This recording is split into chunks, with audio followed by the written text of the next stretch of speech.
കൊടുക്കാം.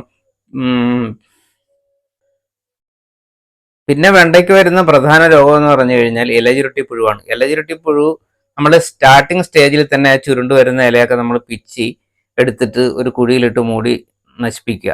അതാണ് ഏറ്റവും ഫലപ്രദമായ കാര്യം. നമ്മൾ ഇത് സ്പ്രെഡായി കഴിഞ്ഞാൽ പിന്നെ നമ്മുടെ കൺട്രോളിൽ നിൽക്കില്ല. പിന്നെ നമുക്ക് ഏതെങ്കിലുമൊക്കെ പിന്നെ കീടനാശിനികളോ അതുപോലെ തന്നെ ജൈവ കീടനാശിനികൾ എന്തെങ്കിലുമൊക്കെ നമുക്ക് ഉപയോഗിക്കാൻ പറ്റുള്ളൂ. അത് നമുക്ക് ബിവേറിയ ഉപയോഗിക്കാൻ പറ്റും. 1 ലിറ്റർ വെള്ളത്തിൽ ഒരു 5 ml എടുത്ത് സ്പ്രേ ചെയ്ത് കഴിഞ്ഞാൽ അത് ഫലവത്തായിട്ട് കാണുന്നുണ്ട്.